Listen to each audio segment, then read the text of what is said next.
गेल्या काही दिवसांपासून नाशिकमध्ये भाजीपाल्याची आवक वाढली आहे आणि परिणामी नाशिकमध्ये भाज्यांचे दर सध्या कमालीचे कमी झाल्याचं दृश्य बाजारांमध्ये बघायला मिळत आहे।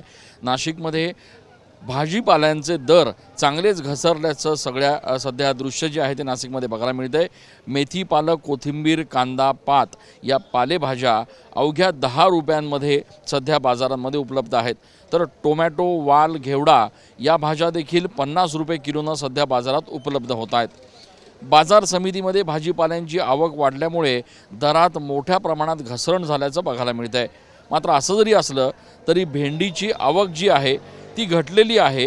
भेंडीचं उत्पादन कमी झालेलं आहे आणि त्यामुळे 160 ते 150 रुपये प्रति किलो एवढा भाव जो आहे तो सध्या भेंडीला मिळतोय असं दृश्य नाशिकमध्ये बघायला मिळतं आहे। मागच्या आठवड्यामध्ये 8 ते 10 दिवसांपासून भाजीपाला जो स्वस्त झालेला आहे तो आणखी पुढचे काही दिवस असाच स्वस्त राहील अशी एकूणच अपेक्षा आहे।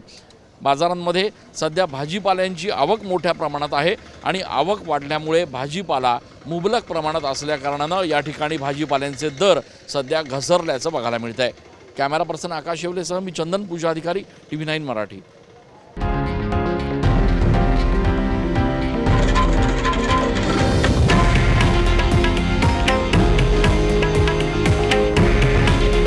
हे आहे देशातील नंबर 1 न्यूज नेटवर्क आणि आपण पाहत आहात TV9 मराठी। काळजी तुमची, हित महाराष्ट्राचं।